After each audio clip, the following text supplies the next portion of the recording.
Hello Kenta friends. In today's video, we will be discussing some of the best full battery alarm apps for Android. We will be covering 3 specific apps that can help you manage and protect your device's battery.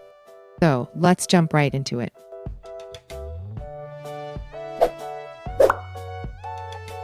Charger Alert.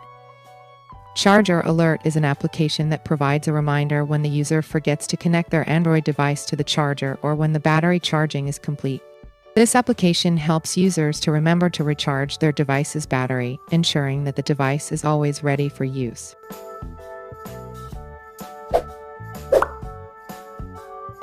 Battery Charged Alarm. Battery Charged Alarm is an application that gives a notification when the battery charging is complete, allowing the user to unplug their device's charger without constantly checking the battery manually. This application helps to save power and protect the battery from overcharging.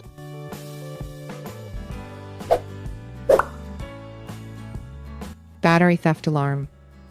Battery Theft Alarm is an application that provides an alert when the Android device's battery is stolen or removed without authorization. This application uses the device's motion sensor to detect when the battery is being stolen or removed, and it will emit a loud alarm sound to intimidate the thief and notify the battery owner of the action. This application helps to protect the device and battery from theft. And that concludes our discussion on the best full battery alarm apps for Android. We explored 3 different apps, including Charger Alert, Battery Charged Alarm, and Battery Theft Alarm. Don't forget to like this video and subscribe to our channel for more helpful tech content. Thank you for watching, and we'll see you in the next video.